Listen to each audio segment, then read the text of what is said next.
আল্লাহ রাব্বুল আলামিন পবিত্র কুরআনুল কারীমের মধ্যে বলেছেন সূরাতুল আসরের মধ্যে যে ওয়াল আসরি, সময়ের কসম, ইন্নাল ইনসানা লাফি খুসর, নিশ্চয়ই মানুষ অবশ্যই ক্ষতির মধ্যে আছে, পুরো মানব জাতি ক্ষতির মধ্যে আছে। ইল্লাল্লাযীনা আমানু, তবে তারা নয় যারা ঈমান এনেছে, ওয়া আমিলুস সলিহাত, এবং সৎ আমল সম্পাদন করেছে, ওয়া তাওয়াসাউ বিল হক, এবং একে অপরকে সত্যের উপদেশ দিয়েছে, ওয়া তাওয়াসাউ বিস সাবর, এবং পরস্পরকে ধৈর্যের উপদেশ দিয়েছে। আল্লাহ রাব্বুল আলামিন যখন কোনো বিষয়ের কসম করেন, বুঝে নিতে হবে সেই বিষয়টা অত্যন্ত গুরুত্বপূর্ণ। এটা বোঝার জন্য আপনার পিএইচডি করার কোনো দরকার নাই। আল্লাহ পাক নিছক অহেতুক কোনো বিষয়ের কসম কখনোই করবেন না। আল কোরআনুল কারীমে আল্লাহ পাক অনেক বিষয়ের কসম করেছেন। ওয়াদ-দুহা, দ্বীপ্রহরের কসম, ওয়াল লাইল, রাতের কসম, ওয়াত-তিন, তিন ফলের কসম, ওয়াজ-জাইতুন, জাইতুনের কসম, ওয়াশ-শামস, সূর্যের কসম, ওয়াল কমার, চাঁদের কসম। এমন অনেক শপথ বা কসম আল্লাহ পাক করেছেন। ঠিক একইভাবে আল্লাহ পাক ওয়াল আসরি বলে সময়ের কসম করেছেন। বুঝে নিতে হবে সময় আমাদের জীবনের সবচেয়ে গুরুত্বপূর্ণ বিষয়। সময়কে যে মূল্যায়ন করতে পারবে না, সময় তাকে মূল্যায়ন করবে না। একটা সময় ছিল যখন শুধু আল্লাহ একাই ছিলেন, আর কেউ ছিল না। হুয়াল আউয়ালু ওয়াল আখির ওয়াজ যাহিরু ওয়াল বাতিন। একটা সময় ছিল যখন আল্লাহ ছাড়া কেউ ছিলেন না, আবার একটা সময় আসবে যখন আল্লাহ ছাড়া কেউ থাকবেন না। তিনি প্রকাশ্য, তিনি গোপন, তিনি প্রথম, তিনি শেষ। মাঝখানে আল্লাহ রাব্বুল আলামিন 6 দিনে সৃষ্টি করেছেন এই মহাবিশ্ব, এবং মহাবিশ্ব সৃষ্টি করার পরে অনন্তকাল, অনেক সময় পর্যন্ত এই মহাবিশ্বে মানুষের কোনো অস্তিত্ব ছিল না। এখন মানুষের কর্মকাণ্ড দেখলে মনে হয় যে মানুষই সব। মানুষ বিশ্ব চালাচ্ছে, অর্থনীতি চালাচ্ছে, রাজনীতি চালাচ্ছে, সমাজনীতি চালাচ্ছে, পরিবার চালাচ্ছে, ধর্ম চালাচ্ছে, মানুষ সব কিছু করছে। মানে এখন ভাবখানা দেখলে মনে হয় যে মানুষ ছাড়া পৃথিবীতে আর কিছুই নাই, আমরাই সব, আর পৃথিবীটা আমাদেরই। আল্লাহ পাক যদিও বা এই পৃথিবীর সব কিছু আমাদের জন্যই সৃষ্টি করেছেন, কিন্তু এই মহাবিশ্বে একটা সময় ছিল যখন মানুষের কোনো অস্তিত্বই ছিল না। সূরা দাহরের 1 নম্বর আয়াত পড়ে দেখেন, আল্লাহ পাক বলেছেন, হাল আতা আলাল ইনসান হিনুম মিনাদ দাহরি লাম ইয়াকুন শাইআন মাযকুরা। মানুষের উপর একটা সময় চলে গেছে যখন মানুষ কোনো আলোচ্য বিষয়ই ছিল না। মানুষ কোনো আলোচ্য বিষয় ছিল না। মহাবিশ্ব তার জায়গায় ছিল, কিন্তু এই মহাবিশ্বে আমরা ছিলাম না। এরপর আল্লাহ রাব্বুল আলামিন মানুষ সৃষ্টি করলেন, করে ফেরেশতাদেরকে বললেন সিজদা করতে।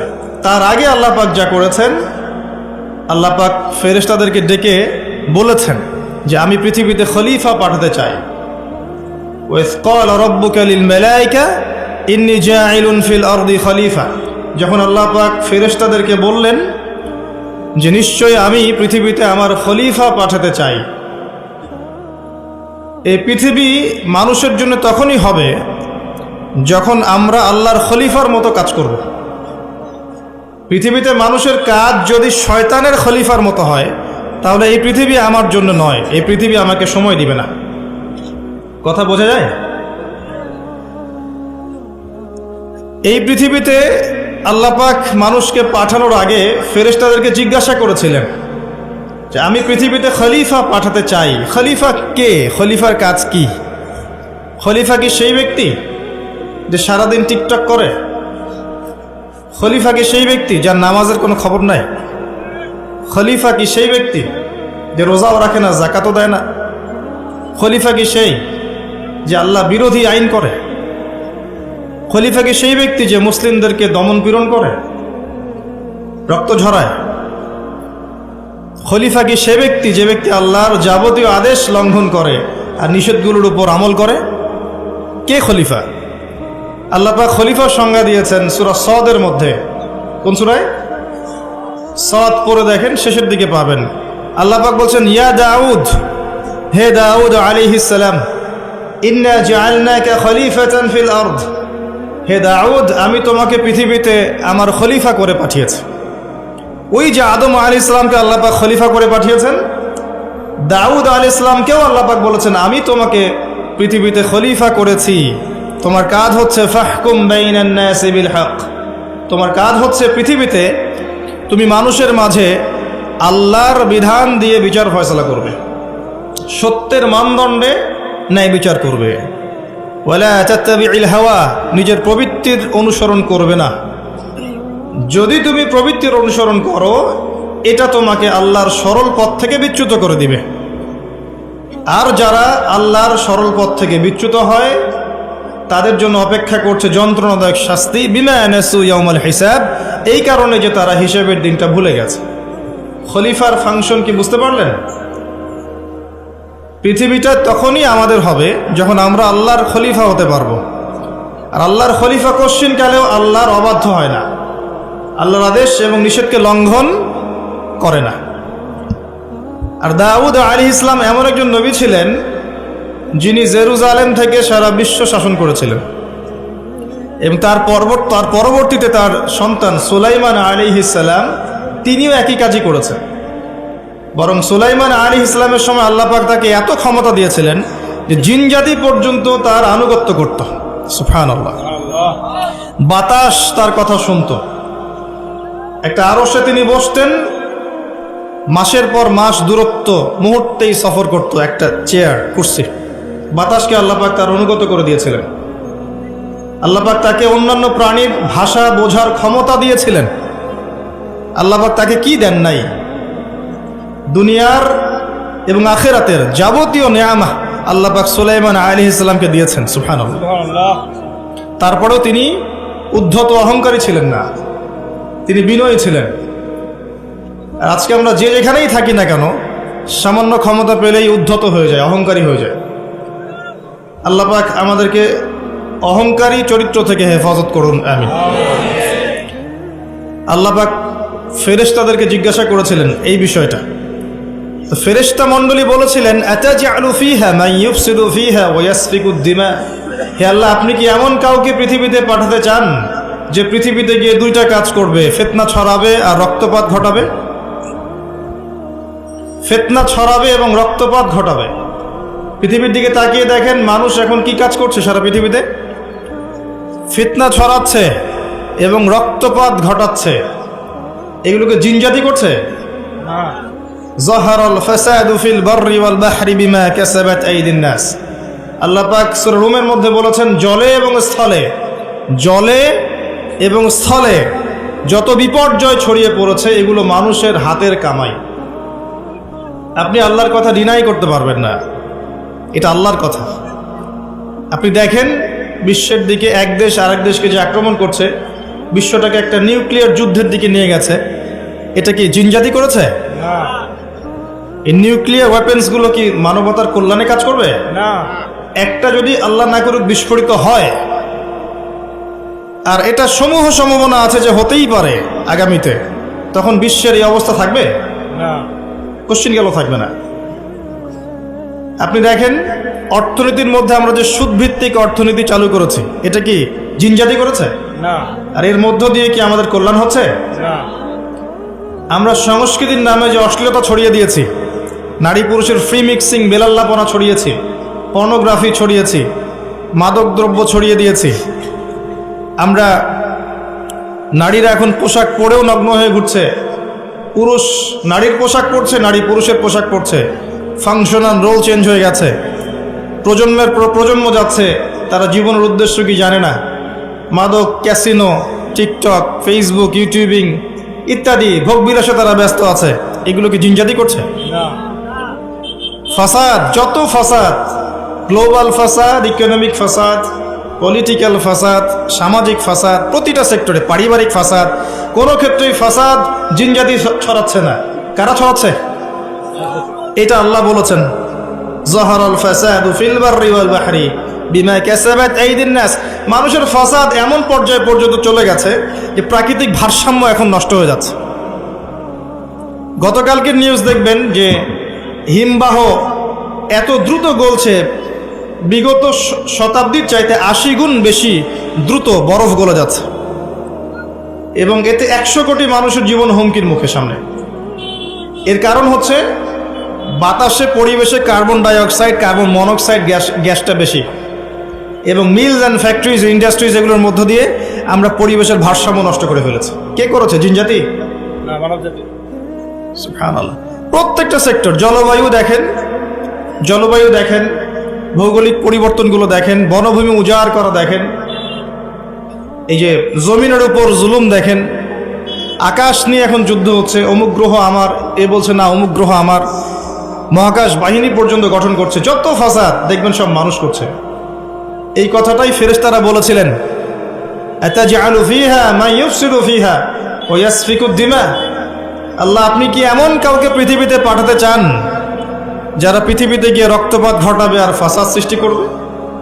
আল্লাহ পাক সেই কথাই বলেছেন সূরা রুমের মধ্যে, জলে স্থলে যত বিপর্যয় এগুলো মানুষের হাতের কামাই। অস্বীকার করার কোনো বুদ্ধি নাই, এগুলো আমাদের হাতের কামাই। ব্যক্তিগত পর্যায়ে ওয়াল আসরি, সময়ের কসম, কেউ যদি সময়কে মূল্যায়ন না করে সে নিজে তার নফসের উপর জুলুম করবে, ফাসাদ সৃষ্টি করবে না? আসেন, এরপরে আল্লাহ পাক মানুষ সৃষ্টি করলেন আদম আলাইহিস সালামকে, এবং তাকে জ্ঞান শিক্ষা দিলেন। ওয়াআল্লামা আদামাল আসমা কুল্লাহা। আল্লাহ পাক আদম আলাইহিস সালামকে সমস্ত জ্ঞান শিক্ষা দিয়েছেন। বলেন সুবহানাল্লাহ। সুবহানাল্লাহ। সমস্ত নামকে শিক্ষা দিয়েছেন আল্লাহ। জ্ঞান কি বুদ্ধি থেকে আসে না অভিজ্ঞতা থেকে আসে? ফিলোসফিক্যাল থটস আছে এরকম, জ্ঞান আসে বুদ্ধি থেকে, কেউ বলে জ্ঞান আসে অভিজ্ঞতা থেকে, কেউ বলে জ্ঞান হচ্ছে সমন্বয় মতবাদ, কিছু বুদ্ধি কিছু অভিজ্ঞতা। কিন্তু আল্লাহ কোরআনে বলছেন জ্ঞান আসে কার পক্ষ থেকে? আল্লাহর তরফ থেকে। সূরা কাহফ 29 নম্বর আয়াত পড়ে দেখেন, ওয়া কুলিল হাক্কু মির রাব্বিকুম। হক তোমার রবের পক্ষ থেকে নাজিল হয়। হকটা কি? যখন তাওরাত নাজিল হয়েছিল, তাওরাত ছিল কি? হক। যখন জাবুর নাজিল হয়েছে, জাবুর কি ছিল? যখন ইনজিল নাজিল হয়েছে, ইনজিল কি ছিল? যখন কোরআন নাজিল হয়েছে এবং সুন্নাহ এসেছে, কিয়ামত পর্যন্ত হক কি থাকবে? অন্য কোনো হকের মানদণ্ড থাকবে না। যদি কোনো বিষয়ে কোরআন এবং সুন্নাহর সাথে মেলে, এটা মানতে কোনো আপত্তি আছে না। আর যদি কোনো বিষয়ে কোরআন সুন্নাহর সাথে না মেলে, ছাড়তে কোনো আপত্তি আছে না। যদি ছাড়ি তাহলে কি আমি সন্ত্রাসী হয়ে যাব না? আর যদি মানি তাহলে কি আমি মৌলবাদী হয়ে যাব না? কোরআন এবং সুন্নাহর সাথে যা মেলে এটা যদি আমি মেনে নেই, এটা কি আমার অপরাধ না? কোরআন এবং সুন্নাহ কি আল্লাহর পক্ষ থেকে আসেনি? এবং সে আল্লাহ কি মহাবিশ্বের পরিচালক নন?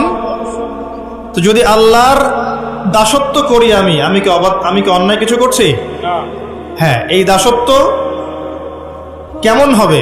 শৈথিল্যতা প্রদর্শন করা যাবে না, চরমপন্থা প্রদর্শন করা যাবে না। আপনি মধ্যমপন্থী থাকবেন। ওয়া কাযালিকা জাআলনাকুম উম্মাতান ওয়াসাতা। আল্লাহ পাক বলেছেন, এভাবেই আমি তোমাদেরকে মধ্যমপন্থী উম্মাহ করেছি, যাতে করে তোমরা সাক্ষী হতে পারো। আমরা আশপাশে অনেক নয়েজ শুনতে পাচ্ছি, কথাবার্তা। আমরা রিকোয়েস্ট করব, যারা নেহায়েত এখানে বক্তাকে দেখতে এসেছেন বা ভিডিও করতে এসেছেন বা ছবি তুলতে এসেছেন, আল্লাহর ওয়াস্তে বাসায় চলে যান। বাসায় গিয়ে আরামে শীতের রাতে লেপের তলে শুয়ে থাকেন, ফেসবুক ইউটিউবে লেকচার দেখেন। এখানে আপনাদের কোনো প্রয়োজন নাই। আর যারা এখানে এসেছেন দিনের জ্ঞান শিখতে, জানতে, সরাসরি ইলম অর্জন করতে, তাদের জন্য স্বাগতম, আহলান ওয়া সাহলান। আপনাদের জন্য আমি বসে আছি, আপনারাও আমার জন্য বসে থাকেন। যদি কারো কোনো প্রয়োজন থাকে আপনি নীরবে চলে যাবেন, অন্য কাউকে ডিস্টার্ব করবেন না। আর আমি যে টপিকে কথা বলছিলাম, এটা বলতে গিয়ে একটা জায়গায় এসেছি যে মহাবিশ্বে এমন একটা সময় ছিল যখন মানুষের অস্তিত্ব ছিল না। এটা বোঝাতে গিয়ে আপনাকে বললাম যে আদম আলাইহিস সালামকে আল্লাহ পাক সমস্ত নাম শিক্ষা দিয়েছিলেন। এরপর কি করেছেন? তার সঙ্গিনী সৃষ্টি করেছেন। কোথা থেকে? তার বুকের পাঁজরের হাড় থেকে। এই হাদিসটা এখনো বুঝতে পারি না। আমি অনেস্টলি বলছি, আসলেই বুঝি না যে নারীদেরকে সৃষ্টি করা হয়েছে, স্ত্রীদেরকে সৃষ্টি করা হয়েছে বাঁকা হাড় থেকে। তাদেরকে জোর করে সোজা করতে যেও না, তাহলে ভেঙে যাবে, আর ওই অবস্থায় ছেড়ে দিলে তারা বাঁকাই থেকে যাবে। উত্তম নসিহতের মধ্য দিয়ে তাদের সাথে চলতে হবে। ওয়াল্লাহি এর চেয়ে কঠিন কোনো হাদিস আমার জীবনে আমি পড়িনি এবং জানিও নি, বুঝিও নি। মানে রাসূলুল্লাহ সাল্লাল্লাহু আলাইহি ওয়াসাল্লাম যে বলে গেছেন, নারীদের চেয়ে বড় কোনো ফিতনা আমি রেখে গেলাম না আমার উম্মতের পুরুষদের জন্যে, এর চেয়ে বড় হাদিস এবং ফিতনাময় হাদিস আমি আখিরুজ্জামানে দেখি না। আপনি একটু গভীরভাবে দেখলে দেখবেন প্রতিটা সেক্টরে ফিতনার মূল কেন্দ্রবিন্দুতে পরিণত হয়েছে এক শ্রেণীর নারী, যারা আল্লাহর বিধান অনুযায়ী চলতে নারাজ। এবং যখন তাদেরকে পেট্রোনাইজ করা হয়, তখন আস্তে আস্তে আস্তে আস্তে সমাজে অশ্লীলতা, বেহায়াপনা, নগ্নতা, ফ্রি মিক্সিং এমনভাবে ছড়িয়ে পড়ে যে অনেক ক্ষেত্রে মুত্তাকি মানুষ তাদের ঈমান ধরে রাখতে পারে না। আল্লাহ পাক আমাদের প্রত্যেকের ঘরে ঘরে খাদিজা রাদিয়াল্লাহু আনহার মতো স্ত্রী তৈরি করুন, আমিন। এবং হাজারা আলাইহিস সালামের মতো স্ত্রী তৈরি করুন, আমিন। আমাদের মেয়েদেরকে আল্লাহ ফাতিমা রাদিয়াল্লাহু আনহার মতো বানিয়ে দিন, আমিন। আয়েশা রাদিয়াল্লাহু আনহার মতো বোন তৈরি করুন, আমিন। আমি যে দোয়াটা করলাম, এই দোয়াটা এত গুরুত্বপূর্ণ, যেটার ফলশ্রুতিতে একটা সমাজের শৃঙ্খলা, ব্যালেন্স টিকে থাকে। কে খাদিজা রাদিয়াল্লাহু আনহা? রাসূলুল্লাহ সাল্লাল্লাহু আলাইহি ওয়াসাল্লামের সাথে যখন কেউ ছিল না, তখন একজন নারী, তার স্ত্রী তার সাথে ছিল, তার নাম খাদিজা রাদিয়াল্লাহু আনহা। সারা জীবন তিনি তার পাশে ছিলেন।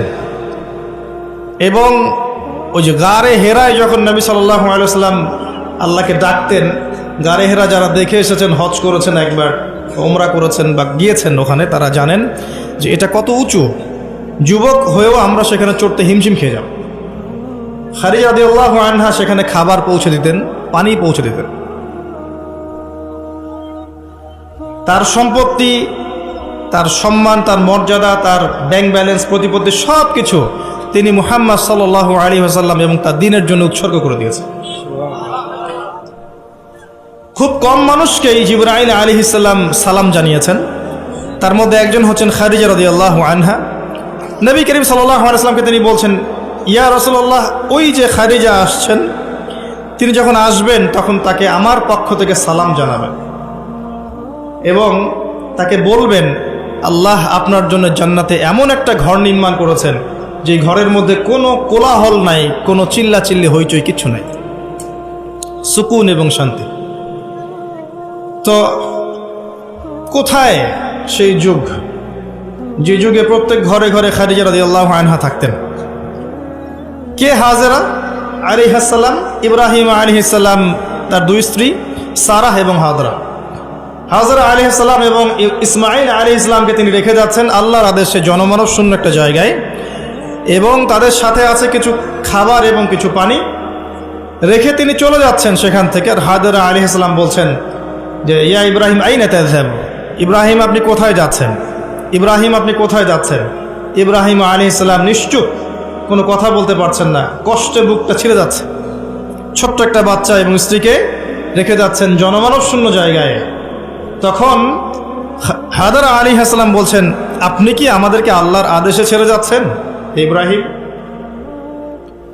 আপনি কি আমাদেরকে আল্লাহর আদেশে এখানে ছেড়ে যাচ্ছেন ইব্রাহিম?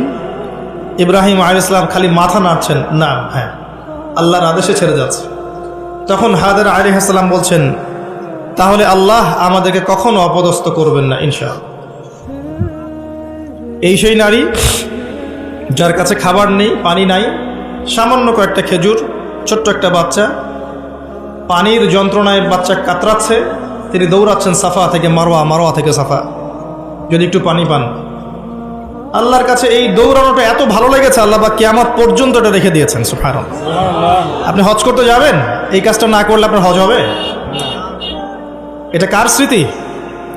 এটা সেই হাজরা আলাইহিস সালামের স্মৃতি। এই যে তাওয়াক্কুলকারিণী নারী, আল্লাহর প্রতি ভরসাকারিণী সবরকারিণী নারী, তার গর্ভ থেকে এমন সন্তান এসেছে যেই সন্তানকে বাবা বলছে, ইয়া বোনাই, হে আমার সন্তান, ইন্নী আরা ফিল মানামি আন্নী আযবাহুক, আমি স্বপ্নে দেখেছি আমি তোমাকে জবাই করছি, ফানজুর মাযা তারা, তোমার কি রায় আমাকে বলো। তখন ওই বাচ্চা বলছে, যার বয়স মেবি 10 বা 12 বা 15 হাইয়েস্ট, যে বয়সের আমাদের প্রজন্মের বাচ্চা কাচ্চারা কিশোর অপরাধ করে আর টিকটক চালায় আর স্মোক করে আর ড্রাগস নেয় আর মেয়ের পিছনে টাঙ্কি মারে, এই বয়সের বাচ্চা ইসমাইল আলাইহিস সালাম বলছেন, ইয়া আবাতি, হে আমার বাবা, ইফআল মা তুমার, হে আমার বাবা, আপনি তাই করেন যা আপনাকে আদেশ করা হয়েছে। কি আদেশ করা হয়েছে? জবাই করতে। আপনি তাই করেন যা আপনাকে আদেশ করা হয়েছে। সাতাজিদুনি ইনশাআল্লাহু মিনাস সাবিরিন, ইনশাআল্লাহ বাবা আপনি আমাকে সবরকারী পাবেন। এই জেনারেশনের একটা ছেলেকে দেখাতে পারবেন যে এরকম করে কথা বলতে পারবে? একটা ছেলে? এরা তো জানেই না জীবনের উদ্দেশ্য কি, জীবনটা কি সেটাই জানে। What is life, the definition of life, the definition of success জানে না। ওই ছোটবেলায় একটা বইয়ের বোঝা কাঁধে চাপিয়ে দেওয়া হয়েছে, ব্যাগের মধ্যে 10টা বই, এটা নিয়ে গিয়েছে প্রথমে প্লে, তারপর নার্সারি, তারপর 1 2 3 4 5 6 7 8 9 10 পড়েছে। পরীক্ষা A+ পেতে হবে, গোল্ডেন পাওয়ার জন্য যা ইচ্ছা তাই করেছে। তারপরে আপনার HSC করেছে, অনার্স মাস্টার্স করেছে, মাশাআল্লাহ। এখনও জানে না ওযুর ফরজ কয়টা, এখনও জানে না যে কোরআন কি জিনিস, কোরআনের মধ্যে আল্লাহ কি বলেছেন, হাদিস, প্রফেটিক লাইফস্টাইল কি, হাদিস কি, নবী সাল্লাল্লাহু আলাইহি ওয়াসাল্লামের জীবনী আবার কি জিনিস, তার স্ত্রীদের নাম, কত সালে বদরের যুদ্ধ, কত সালে উহুদ, কিভাবে তিনি দিন প্রতিষ্ঠা করেছেন, সাহাবায়ে কেরামের জীবনী, ইসলামিক খেলাফত, ইসলামের ইতিহাস, টোটালি ইন ইগনোরেন্স, পুরো অজ্ঞতার মধ্যে আছে তারা এগুলো থেকে। এরপরেও তাদের পিতামাতার অ্যাটিটিউড দেখলে মনে হয় যে এগুলো সোনার ছেলে, সব ছেলে। এবং মেয়েদের দিকে তাকান, ওই বয়সেরই, সারাদিন মেকআপ বক্স, নতুন কি জামা আসছে, নতুন কোন ফ্যাশন আসছে, কোন ড্রেসটা পরে মার্কেটে গেলে মানুষ আমাকে দেখবে বেশি, তারপরে ছেলের পোশাক নতুন নতুন কোনগুলো আসছে যেগুলো এখন মেয়ের পোশাক হিসেবে ব্যবহার করা যায়, ফেসবুকিং, চ্যাটিং, স্ন্যাপচ্যাট, ইনস্টাগ্রাম, ছবি, নিজের ছবি নিজেই তুলছে, নিজেই হাসছে, একা একাই হাসে, একাই ছবি তোলে, একাই আপলোড করে। কি মনে হচ্ছে আপনাদের কাছে? এবং নবী করিম সাল্লাল্লাহু আলাইহি ওয়াসাল্লাম কিন্তু বলেছিলেন যে আখিরুজ জামান, কিয়ামত হবে না ততদিন পর্যন্ত যতক্ষণ না এমন কিছু নারী সমাজে বের হচ্ছে, নিসাউন কাসিয়াতুন আরিয়াহ, যে নারীরা কাপড় পরেও নগ্ন থাকবে। জি, আপনার স্ত্রীর কথাই বলছি, তার কথাই বলেছেন নবী সাল্লাল্লাহু আলাইহি ওয়াসাল্লাম, নিসাউন কাসিয়াতুন আরিয়াহ। আপনার বোনের কথাই বলছি, আপনার মেয়ের কথাই বলছি, কাপড় পরেও নগ্ন থাকবে। ব্যাখ্যা আমার কাছে জিজ্ঞাসা করার দরকার নেই, আপনিই ভালো জানেন। মুইলাতুন মামেলাত, নিজেও আকৃষ্ট হবে, অন্যকে আকৃষ্ট করবে। আল্লাহ রসুল বলছেন এরা জান্নাতের গন্ধ কখনো পাবে না, যদিও বা জান্নাতের গন্ধ 40 বছরের দূরত্ব থেকে পাওয়া যাবে। জীবনের উদ্দেশ্য জানে না তারা। এই নারীদেরকে পাওয়ার জন্য যখন আপনি ব্যস্ত হয়ে আছেন, তখন আপনি নিজের পায়ে কুড়াল মারছেন না, বরং কুড়ালেই পা মারছেন। এদেরকে পাওয়ার জন্য আপনি যখন ব্যস্ত হয়ে আছেন, তখন আপনি কুড়ালে পা মারছেন, নিজের পায়ে কুড়াল মারছেন না। যখন তারা আপনার ঘরে আসবে, কশ্চিনকালেও তারা ইসমাইলের মতো সন্তান জন্ম দিতে পারবে না, এবং তাদের চাহিদা পূরণ করতে আপনার সারা জীবনটা শেষ হয়ে যাবে। আপনার চাহিদা পূরণ করতে এবং সন্তুষ্ট করতে আপনি হিমশিম খেয়ে যাবেন। দিন একদিকে চলে যাবে, দুনিয়া আর একদিকে চলে যাবে। হাজার চেষ্টা করলেও দেখবেন আপনি দিন নিয়ে চলতে পারছেন না। টোটালি ফিতনাময় পরিবেশ। ইনশাআল্লাহ আমি 14 ফেব্রুয়ারির আগে আরেকটা কনস্ট্রাকটিভ লেকচার দিব ইনশাআল্লাহ, অপেক্ষায় থাকেন। কিন্তু আজকে এই টপিকটা আমি এখানে বলতে চাচ্ছি না, কারণ আমার মূল টপিকটা থেকে আমি সরে যাব। যতটুকু বলার বলছি, কিন্তু পুরো ডিটেলস আমি বিষয় আজকে বলতে পারবো না, সময় পাবো না। এতটুকু শোনেন, যে বয়সে ইসমাইল আলাইহিস সালাম এই কথাটা বলেছেন, এই বয়সের জেনারেশন আমাদের দেশে কি করছে দেখে নেন, বিশ্বে কি করছে দেখে নেন। হ্যাঁ, এতটুকু বলি, আপনি এই বয়সে যাই করছেন, ইসরায়েলের ইহুদির সন্তানরা ওই বয়সে তাই করছে না। জি, তারা আপনার আমার মতো কাজ করছে না।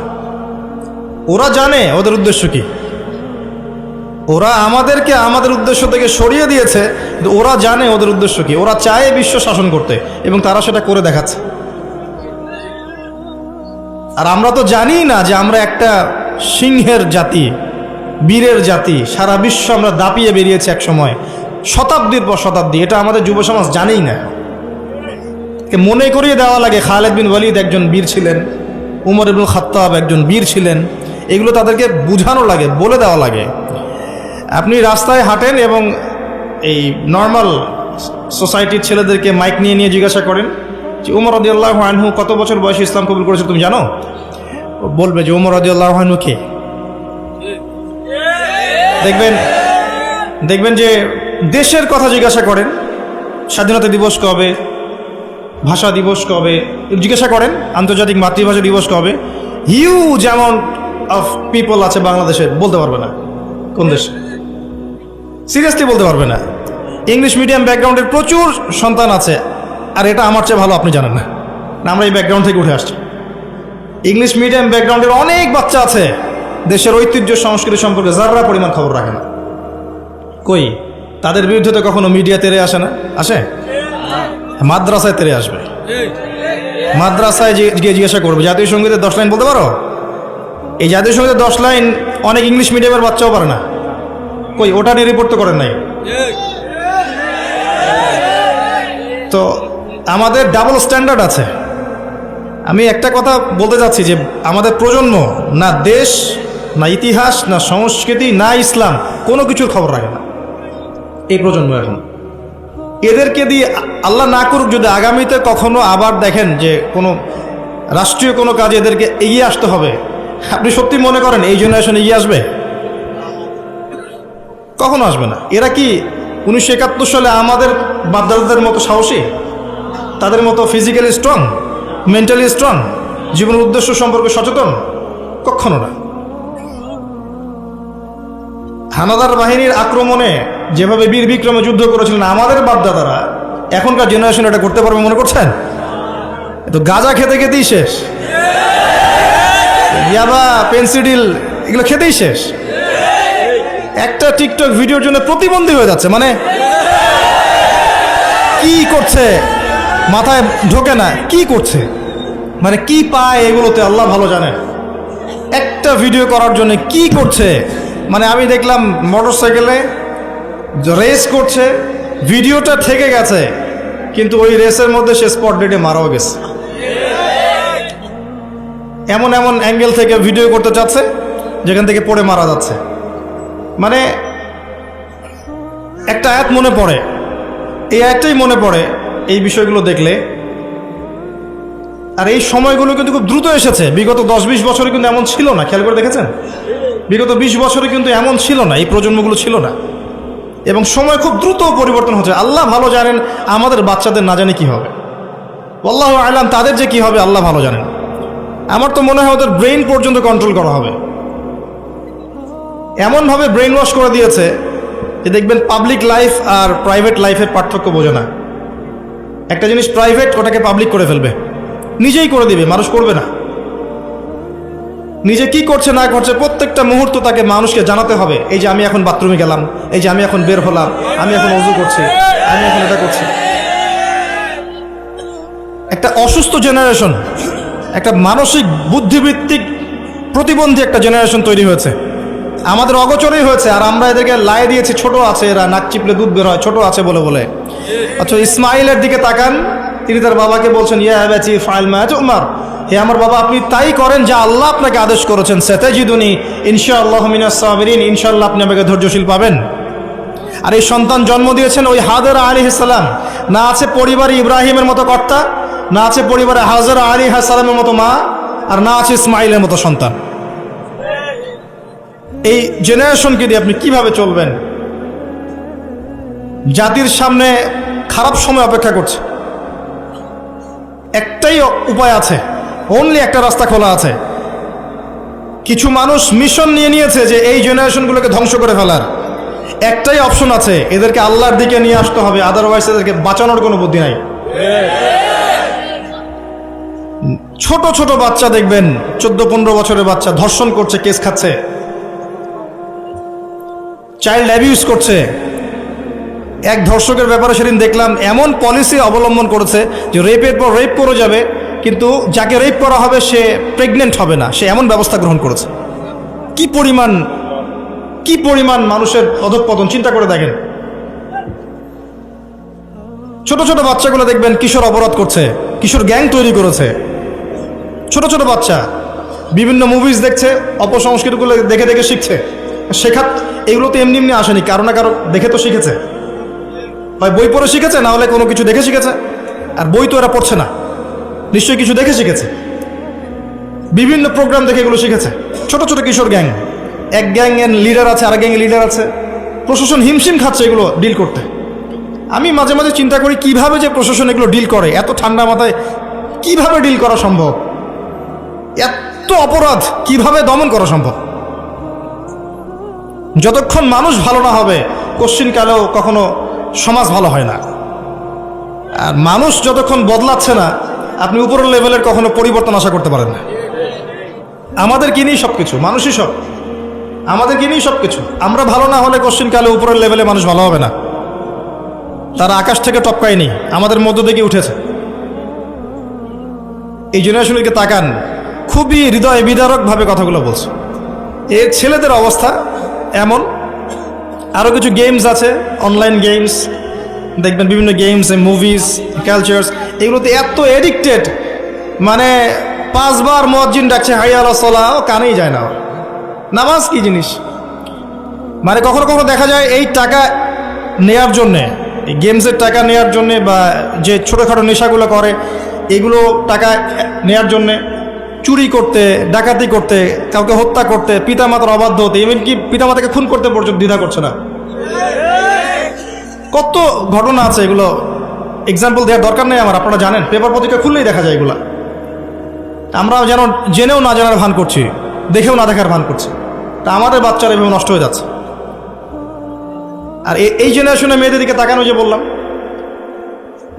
একটা মৌলিক প্রশ্নের উত্তর তারা দিতে পারবে না যে আল্লাহ তোমাকে সৃষ্টি করেছেন কি জন্য? তুমি যে পৃথিবীতে আসছো, তুমি যে নাচো, তুমি যে বিউটি কন্টেস্টে যাও, তুমি যে অশ্লীল পোশাক পরে হাঁটো, তুমি যে এমন পোশাক পরো যে পোশাক পরে তোমার গায়ের সব কিছু দেখা যায়, তুমি যে এভাবেই নগ্ন হয়ে রাস্তাঘাটে শপিং মলে ঘুরছো, তুমি যে একটা পরিবারের স্ত্রী, তোমার যে পরিবারের উপর কিছু দায়িত্ব আছে, এই সম্পর্কে তোমার কোনো ভ্রুক্ষেপ নাই, স্বামী থাকা সত্ত্বেও যে তুমি পরকীয়া করছো, তোমার সন্তানকে যে প্রতিপালন করছো না, এমনকি সন্তান নিতেও তার আগ্রহী না, মানে এত প্রবলেমস। তোমাকে সৃষ্টি করেছেন কি জন্য আল্লাহ পাক পৃথিবীতে? আর তোমরা যদি এই জমিন না থাকতা, এই দুনিয়ার কোনো পরিবর্তন হতো কিনা? এই প্রজাতিগুলো, এই প্রাণীগুলো, এই গবাদি পশুগুলো যদি পৃথিবীতে না থাকতো, তাহলে কি পৃথিবীর ভারসাম্য নষ্ট হয়ে যেত? পৃথিবী কি ধ্বংস হয়ে যেত?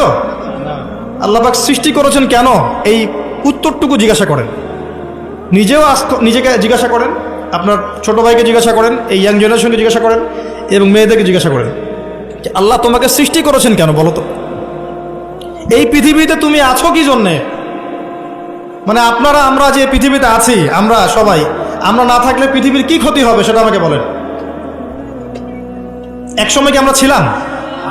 তখন পৃথিবীর কোনো ক্ষতি হয়েছে? না।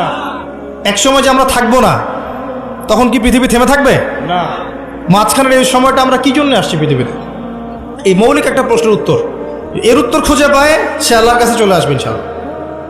এর উত্তরটা কি জানেন? ওয়ামা খালাকতুল জিন্না ওয়াল ইনসা ইল্লা লিয়াবুদুন। আল্লাহ আবেগ মাখা কণ্ঠে বলছেন যে আমি মানুষ এবং জিন জাতিকে শুধুমাত্র আমার ইবাদত করার জন্যই সৃষ্টি করেছি।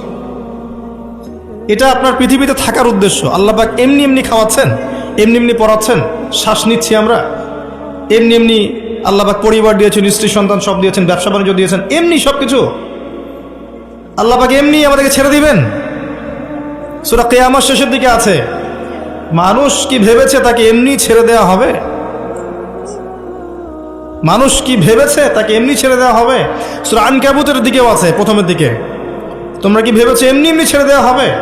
সূরা বাকারা আল ইমরানের দিকেও আছে, আম হাসিবতুম আন তাদখুলুল জান্নাহ, এমনি এমনি জান্নাতে চলে যাবে? নিছক খেলার ছড়া আল্লাহ পাক পৃথিবীতে আমাদেরকে পাঠান নাই, সৃষ্টিও করেন নাই। এর উত্তরটা এটাই, আল্লাহ পাক আমাদেরকে পাঠিয়েছেন তার ইবাদত করার জন্য।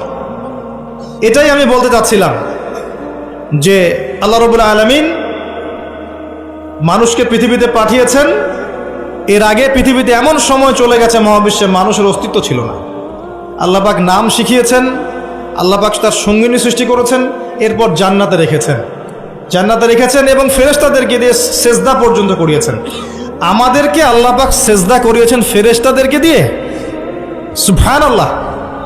এই জেনারেশন এবং আমরা যারা চলছি, যারা নামাজ পড়ি না, যারা রোজা রাখি না, যাকাত দেই না, আল্লাহর হুকুম আহকাম মানি না, মিথ্যা বলি, সুদ খাই, জেনা করি, মদ খাই, চুরি করি, দুর্নীতি করি, প্রতারণা করি, ঠকবাজি করি, আমাদেরকে আল্লাহ পাক সেজদা করিয়েছেন ফেরেশতাদেরকে দিয়ে।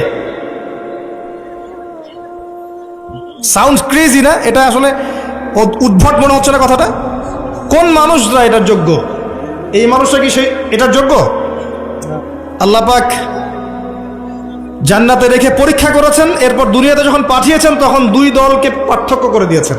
একটা হচ্ছে আল্লাহ পাক বলেছেন যে কুল নাহবিতু মিনহা জামিআ, তোমরা পৃথিবীতে নেমে যাও, ফাইম্মা ইয়াতিয়ান্নাকুম মিন্নী হুদান, তোমাদের কাছে আমার পক্ষ থেকে হেদায়েত আসবে, আল্লাহর কিতাব আসবে, নবী রাসূল আসবেন, হেদায়েত আসবে। ফামান তাবিআ হুদায়া ফালা খাউফুন আলাইহিম ওয়ালা হুম ইয়াহজানুন, যারা আমার হেদায়েত মেনে চলবে তাদের কোনো ভয় নাই, কোনো দুশ্চিন্তা নাই, যে জান্নাত থেকে এসেছেন ওই জান্নাতে ফিরে যাবেন ইনশাআল্লাহ। এটা এক শ্রেণীর মানুষ। আর এক শ্রেণী ওয়াল্লাযীনা কাফারু ওয়া কাযযাবু বিআয়াতিনা, আর যারা কুফরি করবে এবং আমার আয়াতকে মিথ্যা প্রতিপন্ন করবে, উলাইকা আসহাবুন নার, এরা হচ্ছে জাহান্নামের অধিবাসী, হুম ফিহা খালিদুন, তারা সেখানে চিরস্থায়ী হবে। কি জিনিস এটা? নবী সাল্লাল্লাহু আলাইহি ওয়াসাল্লাম দেখে এসেছেন। তার গর্জন, যখন সে গর্জন করবে, গর্জন করতে থাকবে, এই চিৎকারে, ওর চিৎকারে মানুষ বেহুশ হয়ে যাবে, খালি চিৎকার করবে, হাল মিন মাজিদ, সে বলতে থাকবে আরো কি আছে, হাল মিন মাজিদ, আরো কি আছে, চিৎকার করতে থাকবে। নবীজি দেখে আসছেন, রক্তের নদীতে ফেলে মানুষের মাথা ফাটিয়ে দেওয়া হচ্ছে। কে তারা? সুদখোর। নবী দেখে আসছেন, পেটের ভিতরে আগুনের দলা গিলছে। কে? এতিমের মাল ভক্ষণকারী। দেখছেন সামনে আছে ভালো গোশত, আর আরেকদিকে আছে নোংরা পচা গোশত খাচ্ছে। কে? জিনাকারী, ব্যভিচারী। কত শাস্তি দেখে আসছেন। একজন ফেরেশতাকে দেখে এসেছেন, তার নাম মালিক। জাহান্নাম সৃষ্টির পর থেকে কখনো হাসেন নাই, জাহান্নামের শাস্তি দেখেই তার হাসি বন্ধ হয়ে গেছে। আরো দেখে এসেছেন, ওই যে আমি দেখে এসেছি জাহান্নামের অধিকাংশ অধিবাসী নারী জাতি। কারণ অভিশাপ দেয় বেশি বেশি, স্বামীর অকৃতজ্ঞ হবে এবং লানত করে, মুখে চাপটে ঘাত করে, কেউ মারা গেলে বিলাপ করে, এগুলোর কারণে। আসেন, আল্লাহ পাক যতটুকু সময় আমাদেরকে পৃথিবীতে রেখেছেন, এই টাইমটা আনলিমিটেড না, এটা আল্লাহ পাক বুঝাচ্ছেন। ওয়াল আসরি বলে, সময়ের কসম, সময়ের কসম বলে আল্লাহ পাক বুঝাচ্ছেন যে আপনার আমার সময় আনলিমিটেড নয়, লিমিটেড। এই জন্য আপনি জানেন না আপনার লিমিটেশন অফ হায়াত কতটুকু। আমি একটা কথা বলছি রিসেন্টলি, আবারও বলছি এখানে, যে আপনি যদি চিন্তা করেন যে আপনি 60-70-80 বছর বাঁচবেন, এর মধ্যে 30-40 বছর চলে গেছে, আপনি এই বয়সটার পাপগুলোকে হিসাব করতে থাকেন, কতগুলো পাপ আপনি করেছেন। হিসাব করে আমলনামা তৈরি করেন, তারপর দেখেন পাপগুলো দুই প্রকার, হয় মানুষের সাথে জড়িত আছে অথবা আল্লাহর সাথে জড়িত। আল্লাহর সাথে জড়িতগুলো শুধু ইস্তেগফার তওবার মধ্য দিয়ে ক্ষমা হয়ে যাবে ইনশাআল্লাহ। আর মানুষের সাথে জড়িত যেগুলো, সেগুলো তাদের কাছে কাছে গিয়ে হক পরিশোধ করার মধ্য দিয়ে ক্ষমা নিতে হবে ইনশাআল্লাহ। সবার সামনে দাঁড়িয়ে বলতে হবে যে আমি তোমার হক নষ্ট করেছিলাম, আমি তোমার টাকা মেরে খেয়েছি, আমি তোমাকে গালি দিয়েছি, তোমার গীবত করেছি, তোমাকে তহমত দিয়েছি, তোমার কাছে ক্ষমা চাচ্ছি, আল্লাহর ওয়াস্তে মাফ করে দাও। তারপরে ক্ষমা হবে। এর পরের জীবনটাকে আপনাকে কাটাতে হবে কিভাবে? রাসূলুল্লাহ সাল্লাল্লাহু আলাইহি ওয়াসাল্লামের সুন্নাহ মোতাবেক। পারা যাবে ইনশাআল্লাহ? রাত থেকে শুরু করে ঘুমানো পর্যন্ত নবী সাল্লাল্লাহু আলাইহি ওয়াসাল্লামের সুন্নাহ মতো চলা যাবে ইনশাআল্লাহ। একমাত্র ব্যক্তি যিনি আপনার জন্য হাউজে কাউসারে দাঁড়িয়ে থাকবেন, যিনি আপনার জন্য সুপারিশ করবেন এবং কবিরা গুনাহগার ব্যক্তিদেরকে সুপারিশ করে জান্নাতে নিয়ে যাবেন ইনশাআল্লাহ তাআলা, একমাত্র ব্যক্তি, আপনার রোল মডেল, আপনার আদর্শ মুহাম্মদুর রাসূলুল্লাহ সাল্লাল্লাহু আলাইহি ওয়াসাল্লাম। আর কেউ নাই, আল্লাহ ছাড়া কেউ নাই, মুহাম্মদ সাল্লাল্লাহু আলাইহি ওয়াসাল্লাম ছাড়া কোনো তরিকা নাই, আল্লাহর কিতাব ছাড়া কোনো হেদায়েতের উৎস নাই। সিম্পল, আপনাকে আল্লাহ পাক সহজ করে দিয়েছেন। এর বাইরে যাবেন, এক চুল যাবেন, এক চুলের ফলাফল ভোগ করতে হবে। এর বাইরে 1 বিঘত যাবেন, 1 বিঘতের ফলাফল ভোগ করতে হবে। এর বাইরে যোজন যোজন দূর যাবেন, ওই ফলাফল ভোগ করতে হবে ইনশাআল্লাহ। আল্লাহ পাক আমাদেরকে বোঝার তৌফিক দান করুন। আল্লাহ পাক সময়ের কসম করে আপনাকে আমাকে সতর্ক করছেন, তবে এটাও বলছেন যে মানুষ ক্ষতির মধ্যে আছে। আমি বলেছি অলরেডি মানুষের ক্ষতিগুলো কি কি। ইহকালীন জীবনে মানুষ ক্ষতির মধ্যে আছে, পরকালের জীবনেও মানুষের জন্য ক্ষতি অপেক্ষা করছে। আল্লাহ পাক মানুষের ক্ষতি সম্পর্কে একটা আয়াতই যথেষ্ট, যেটা তিনি বলেছেন সূরা আরাফ 179 নম্বর আয়াত। আল্লাহ পাক বলেছেন, ওয়ালাকাদ যারানা লিজাহান্নামা কাসীরাম মিনাল জিন্নি ওয়াল ইনস। বিশেষ করছি, অল্প সময় বসেন। আল্লাহ পাক বলছেন, আমি প্রচুর জিন আর মানুষকে দিয়ে জাহান্নাম পূর্ণ করব। কথাটা কি কানে ঢুকলো আপনাদের? মানুষ এবং জিনকে দিয়ে আল্লাহ পাক জাহান্নাম পূর্ণ করবেন, মানে আমি আপনি জাহান্নামে যাচ্ছি, নাউযুবিল্লাহ। মানুষের জিনই যাবে, গরু ছাগল গবাদি পশু যাবে না, আমরাই যাব, আমাদের জন্যই জাহান্নাম অথবা আমাদের জন্যই জান্নাত। কারা তারা? লাহুম কুলুবুন লা ইয়াফকাহুনা বিহা। হৃদয়ে ছিল, উপলব্ধি করতো না, হৃদয়ে ছিল, উপলব্ধি করতো না, কারণ এটা জাহান্নামে যাওয়ার। ওয়ালাহুম আ'য়ুনুন লা ইউবসিরুনা বিহা, চোখ দিয়েছিলাম দেখেনি। ওয়ালাহুম আযানুন লা ইয়াসমাউনা বিহা, কান দিয়েছিলাম শোনে নাই। উলাইকা কাল আনআম, এই শ্রেণীর মানুষকে আল্লাহ পাক বলছেন এরা গবাদি পশু। দে আর জাস্ট লাইক ক্যাটলস, বাল হুম আদাল, বরং তার চেয়েও তারা নিকৃষ্ট। উলাইকা হুমুল গাফিলুন, তারা হচ্ছে গাফেল সম্প্রদায়। আমরা দোয়া করে আল্লাহর কাছে আল্লাহ পাক যেন আমাদেরকে এদের অন্তর্ভুক্ত না করেন। আমিন। গবাদি পশু না হতে হলে কি হতে হবে? মানুষ হতে হবে। আর মানুষ সেই যে ব্যক্তি আল্লাহর খলিফা। আল্লাহর খলিফা সেই যার জন্য এই পৃথিবী, আর আল্লাহর বিধান যারা মেনে চলছে তাদের জন্যই এই পৃথিবী। আল্লাহ পাক তো বোঝার তৌফিক দান করুন, আমিন। 4টা কাজের কথা আল্লাহ পাক বলেছেন, শেষ করছি এখানে। 4টা কাজ, অনলি 4টা, যে 4টা কাজ যদি মানুষ করতে পারে ইনশাআল্লাহ আযজা ওয়া জাল হাসতে হাসতে জান্নাতে চলে যাবে ইনশাআল্লাহ। এখানে আমভাবে মানুষের জন্য 4টা কাজের কথা বলা হয়েছে, আবার মহিলাদের জন্যও আলাদা করে 4টা কাজের কথা বলা হয়েছে। এখানে কি মহিলারা আছে? আচ্ছা, মহিলাদেরটা আগে বলে শেষ করি। তাদেরকে 4টা কাজ করতে বলা হয়েছে। এই 4টা কাজ তারা যদি করে জান্নাতের যে কোনো দরজা দিয়ে প্রবেশ করতে পারবে ইনশাআল্লাহ। আর বলে রাখি, জাহান্নামের বেশিরভাগ অধিবাসী হবে নারী জাতি, তার মানে এই 4টা কাজ বেশিরভাগ মেয়ে করতে পারবে না। সিম্পল। 1 নাম্বার, 5 ওয়াক্ত সালাত। ওয়াক্ত হয়ে গেলেই তারা সালাত পড়বে। সালাত তো এখন অনেক মাদ্রাসার মেয়েও পড়ে না, জানেন? হ্যাঁ, অনেক সময় দেখা যায় মানে কালচারাইজড হয়ে পড়ছে, কিন্তু মাদ্রাসা থেকে বের হয়ে গেছে, নামাজ ছেড়ে দিয়েছে। একটা চাপের মধ্যে ছিল, নামাজ পড়তো, ছেড়ে দিয়েছে, নামাজ শেষ। নামাজ 5 ওয়াক্তের কথা বলা হচ্ছে। আবার অনেক সময় দেখা যায় অনেক মহিলা বা মেয়ে যারা বিপথে ছিল, তওবা করে ইসলামের দিকে এসেছে, এরা দেখবেন মাশাআল্লাহ অনেক কঠিন পর্দা করছে, নামাজ পড়ছে, এমন আছে। তারপরে রাসূল সাল্লাল্লাহু আলাইহি ওয়াসাল্লাম বলেছেন রমজান মাসের সওম, রমজান মাসে রোজা রাখতে হবে, দ্বিতীয় কাজ। 3 নাম্বার, লজ্জাস্থানের হেফাজত, মানে খাস পর্দা। আর মেয়েদের পুরো দেহই লজ্জাস্থান, মেয়েদের পুরো দেহটাই কি লজ্জাস্থান। আর 4 নাম্বার, স্বামীর আনুগত্য করা। স্বামীর এটা তো মঙ্গল গ্রহের কথা, এই কথার তো বাস্তবায়ন থাকতে পারে না এই সমাজে, সম্ভব? আল্লাহু আ'লাম। আল্লাহ পাক নারীদেরকে বুঝদান করুন। স্বামীর আনুগত্যকে ওরা মনে করে দাসত্ব। আমি আনুগত্য করতে যাব কেন? এটা দাসত্বের ব্যাপার। আমি কখনো দাসত্ব করতে রাজি নই, বরং আমরা সমান। আমরা কি সমান? আল্লাহ পাক দিয়েছেন অগ্রাধিকার, সে চায় সম অধিকার। আল্লাহ দিয়েছেন অগ্রাধিকার, মানে পুরুষের চেয়ে নারীর অধিকারটা আল্লাহ বেশি দিয়েছেন কোরআন এবং হাদিসে। আর ওকে শিখিয়ে দেওয়া হয়েছে যে তুমি সমান অধিকারের আন্দোলন করো, তাই করছে। তো তারপরেও দিন শেষে গিয়ে দেখবেন যা লাউ তাই কদুই আছে। আসলে আদতে কোনো পরিবর্তন হয়নি প্রেক্ষাপটের, শুধু ফাসাদ ছড়িয়েছে, জেনা বেড়েছে, ধর্ষণ বেড়েছে, পরকীয়া বেড়েছে, সামাজিক কাঠামো ভেঙে গেছে, এবং ডে বাই ডে হতেই আছে।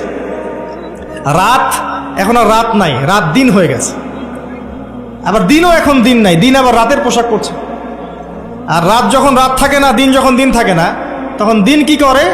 দিন আর রাতের কাছে গিয়ে সুখ পায় না, দিন দিনের কাছে যায়। এই জন্য সমকামিতা বাড়ছে। কথা বোঝা যায়? এই জন্য সমকামিতা বাড়ছে। আর মাশাআল্লাহ রাতও এখন রাতের সাথে থাকতে চায়। সেও বলে যে পুরুষের সাথে বিয়ে করার দরকার নেই, আমরা নারীর সাথে বিয়ে করি, লিভ টুগেদার। এবং বিভিন্ন দেশে এটাকে আবার বৈধতাও দেওয়া হয়েছে। হ্যাঁ, কোন বিশ্বে থাকেন, বিশ্বের খবর নেন, তখন আপনি চিন্তা করবেন যে আমি যদি আসহাবুল কাহাফের মতো চলে যেতে পারতাম খুব ভালো হতো।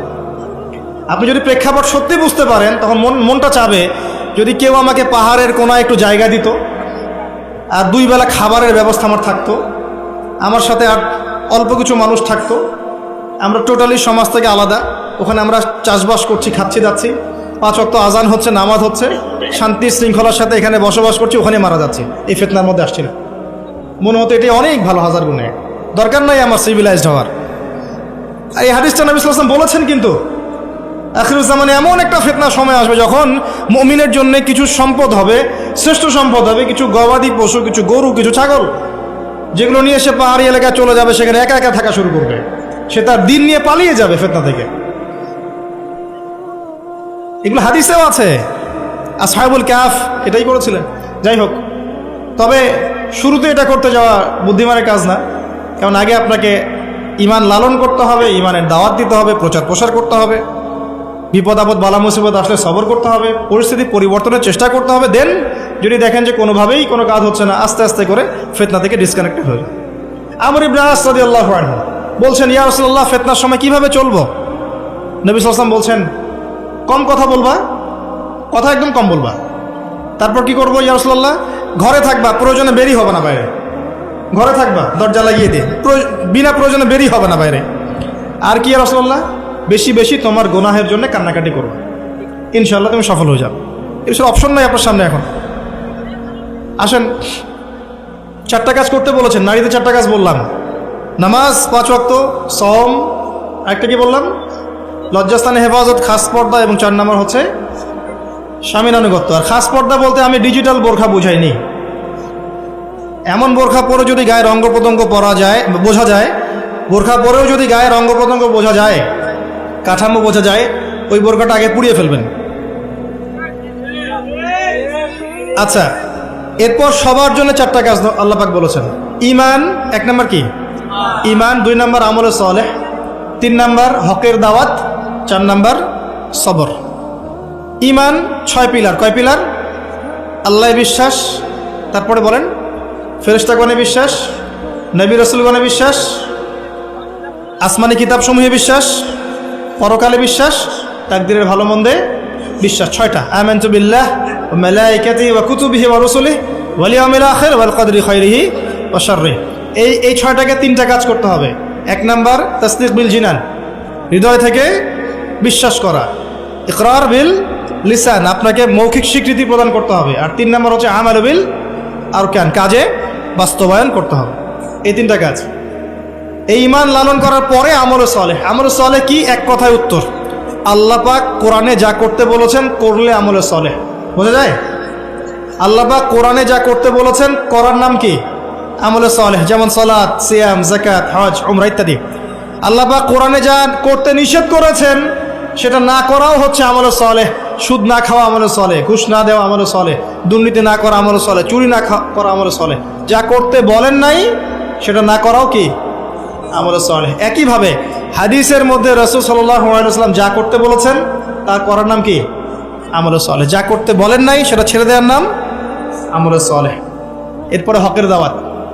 ঈমান আমলের সাথে আপনি হকের দাওয়াত প্রদান করবেন, আগে নিজে, তারপর পরিবার, আপনার সাধ্য অনুযায়ী সমাজ। আপনাকে আল্লাহ পাক যত ক্ষমতা দেবেন সেভাবে আপনার দায়িত্ব বাড়বে ইনশাআল্লাহ। আর এই দাওয়াত দিতে গিয়েও দেখবেন চারটা ক্ষেত্র থেকে বাধাও আসবে। এক নম্বর বাধা আসবে পরিবার থেকে, এবং সবচেয়ে বেশি ফাসাদ সৃষ্টি করবে পরিবারই। হ্যাঁ, ওই যে নূহ আলাইহিস সালামের উদাহরণ দেখেন, লূত আলাইহিস সালামের উদাহরণ দেখেন, নবী সাল্লাল্লাহু আলাইহি সাল্লামের চাচাদেরকে দেখেন, নিজেদের লোকরাই প্রথমে শত্রুতা করলো, তারপরে আপনার বাধা দিবে সমাজের নেতা, তারপরে ধর্মনেতা, তারপরে রাষ্ট্রনেতা, নমরুদরা পরে আসবে। আর হকের দাওয়াতটা কি? আল্লাহর বিধান, ওয়াকুলিল হাক্কু মির রাব্বিকুম, হক সেটাই যেটা তোমার রবের পক্ষ থেকে নাজিল হয়। নিজের মন করা কোনো মতবাদ হক নয়। উদউ ইলা সাবিলি রাব্বিকা বিল হিকমা, তোমার রবের পথের দিকে মানুষকে ডাকো হিকমতের সাথে, প্রজ্ঞার সাথে, ওয়াল মাউইযাতিল হাসানা, উত্তম উপদেশের সাথে। এখানে শৈথিল্যতা প্রদর্শন করা যাবে না, চরমপন্থাও প্রদর্শন করা যাবে না। একটা শান্তির শৃঙ্খলা স্থিতিশীল রাষ্ট্রের মধ্যে অরাজকতা সৃষ্টি করা যাবে না। মধ্যম পন্থায় সবাইকে নিয়ে দাওয়াতি কাজ করতে হবে। দাওয়াতি কাজ করার সময় সাম্প্রদায়িক হওয়া যাবে না। নিজের কমিউনিটি আমার দিনী ভাই, বাইরের মানুষ দিনী ভাই না, এমন নয়। সবাই আমরা একটা বডির অন্তর্ভুক্ত এবং সবাই আমরা মুসলিম, এটাই আমাদের মৌলিক পরিচয়। আল্লাহ পাক বোঝার তৌফিক দান করুন, আমিন।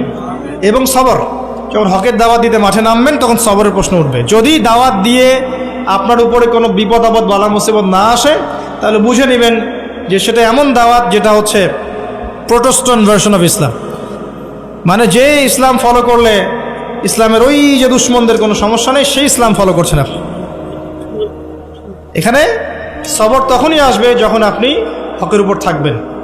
এবং এখানে ধৈর্য ধরার নাম এটা নয় যে পরিস্থিতির পরিবর্তনের জন্য অপেক্ষা করে হাত গুটিয়ে বসে থাকা, এটা নয়। আপনার সাধ্য অনুযায়ী আপনি দাওয়াতি কাজ করবেন, পরিবর্তনের চেষ্টা করবেন। নিজে পরিবর্তন হওয়ার চেষ্টা করব ইনশাআল্লাহ, পরিবারকে চেষ্টা করব, আমার সাধ্য মতো আমার ক্ষেত্রে আমি দাওয়াতি কাজ করব।